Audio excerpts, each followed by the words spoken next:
Hey everybody, it's Adam, Sophie, Encite Branding, Marketing, Creative, back with another episode of Encite Live. We are post Super Bowl, post Kansas City loss. Yes. I apologize. I will act like I'm more disappointed than I am. Well, you already had one the Yeah, previous yeah. year, so you know Mahomes it's isn't pretty, going pretty, anywhere, pretty you know? recent, right? Yeah, we're feeling okay. Yeah, but here in Denver, Colorado, pretty cold day. Chat a little bit about all things branding, marketing, creative. Yeah. So we're kind of talking a little bit about some different subjects that I found and you found, Sophie. So let's start with you. What'd you get? So kicking it off, this one's a little bit more guerrilla marketing, sort of in the wild advertising. This is from Dole and David Miami, which I could be wrong, I think is an offshoot of Ogilvy. I'm not sure.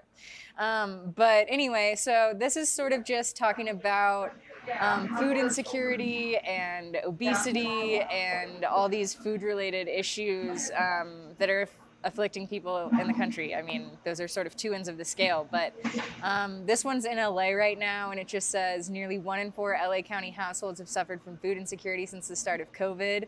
We've got another one that was in New York. Nearly 2.2 million New York State residents are food insecure. I was drawn to this just because I personally struggle with advertising. I think can get very, I mean, obviously it's commercialized, you know, we're shoving products down people's throats. How can we get them to buy this or do that? And I think when a company like Dole, who has this huge footprint, uses that to do something positive and like spread awareness about an issue, that's nice to see. It's a nice change of pace, you know? Yeah, I mean, it's bringing light some social issues, right? Like especially around COVID. Yeah. So, I mean, Dole being a large, part of a large corporation and has a very large following. Everybody kind of has a lot of brand awareness about Dole. So there's a lot of, brand image there that people recognize. Right. So it's to bring that is great. I think that's it's a really good strategy. But there's always kind of like, for me, there's always, you do really great things from a social perspective, from an issue to where you're bringing certain issues to light. But it also does, bode well on your brand, right? Totally, like you're not totally trying to say, hey, somebody is, food insecure, but by the way, we've got some our food here. So they're not doing that, but they are still kind of branding it, making sure everybody's aware of who's bringing it to them. So totally. Still, I mean, it's sort of it's like a win-win. Yeah. It's like you scratch my back, I'll scratch yours type situation. Yeah. How long did they see? How long these were up there? I saw this morning. Yeah. So I almost feel like maybe they went up last night. But the other thing that I like about them is that they're not billboards. They're like projected on the side of buildings, which I think is harder to ignore. Yeah. And sort of like gives it a more viral feel. Yeah. Which I think is super effective right now. Yeah. And I'm sure that in both, well, obviously you saw it on the web, but I would guess that local news media probably picked up on it and probably ran stories about it. So they are bringing a lot more awareness that way. So it's a PR stunt, but it's definitely showing that they care, right? Like showing that they're very interested in, people in the United States and people that are food insecure. Right. So it's always a good thing. Yeah, all positives. Cool. Well, mine is the next one is, I mean, we can't go without talking about some kind of Super Bowl ad. Yeah, of right? course. So one of the most popular Super Bowl ads had the boss, Bruce Springsteen. Seemed to, like, with critical acclaim, everybody seemed to really love the ad for Jeep. Yeah. And it was a great ad. I thought it was phenomenal. I don't want to go into, the details of the ad and why it was good, but what I thought was funny is, not funny, but I thought was interesting is 3 days after the Super Bowl, it comes out that Bruce Springsteen was caught for a DWI. Oh my gosh, I did not hear about this. November. This is back in November, but it just came out now. So how does that affect Jeep as a car company? Yeah.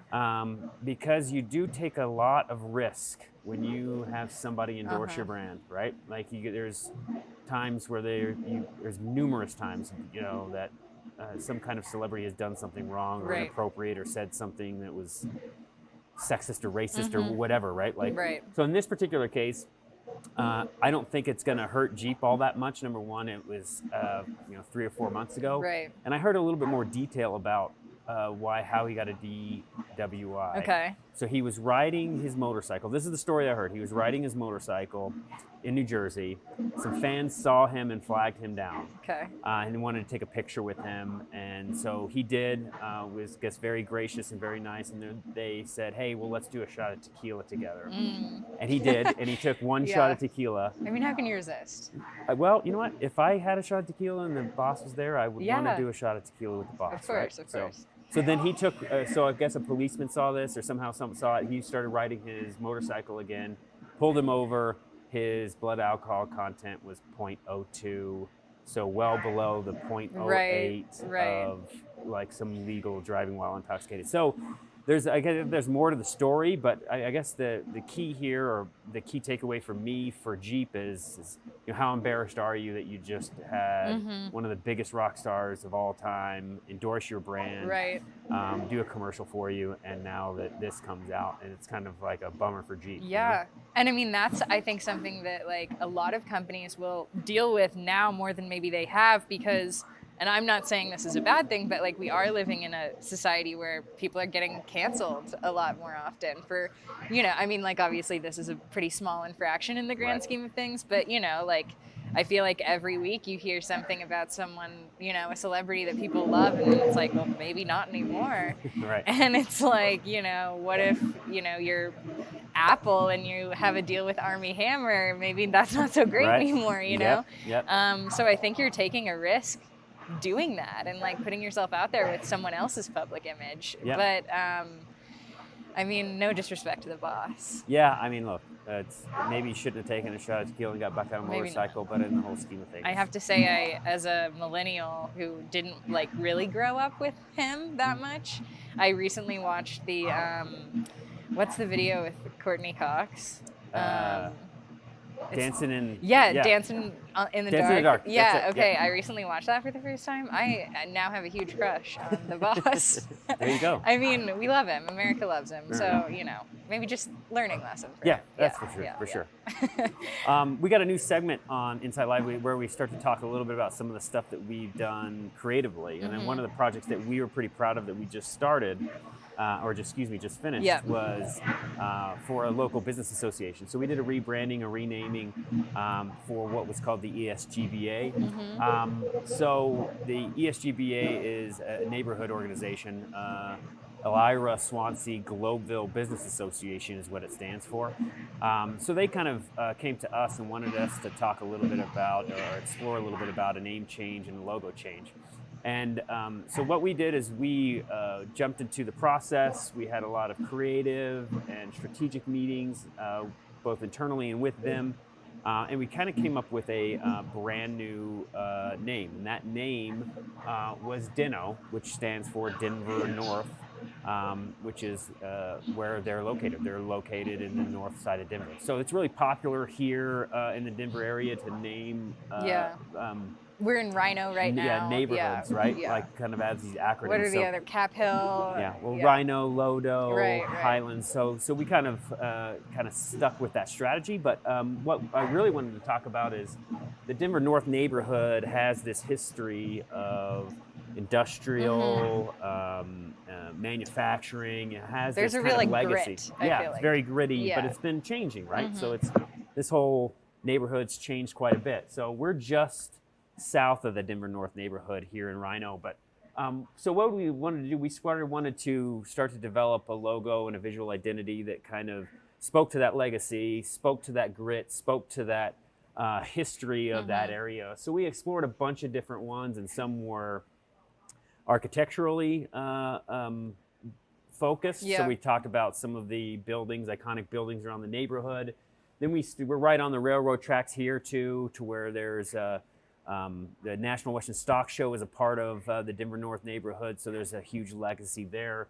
So we started to look railroads, railroad tracks, imagery, and so then we started looking at looking downtown skyline types of pieces. And this skyline here that we have is, looking north from Denver. And the next one, next slide, we have a couple of different options. So we started to go a little bit more modern, a little bit more less busy, to where we were going those top ones, just using a pretty simple icon of an arrow of kind of pointing north, so that kind of option. But then we started exploring the Colorado license plate, what the Colorado license plate looks like, and then we really went modern with a couple of options with stars and kind of different shapes and different really kind of font and logos, font typefaces.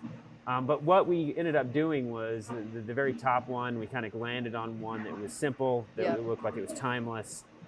We had a simple icon, and I think we really enjoyed working on it. Yeah. And I know that we kind of we worked really hard, and I think that we worked really well with the board on the association of that too. I think that this specific project is a really good example of like how much you can squeeze out of something, because I don't think any of these are bad.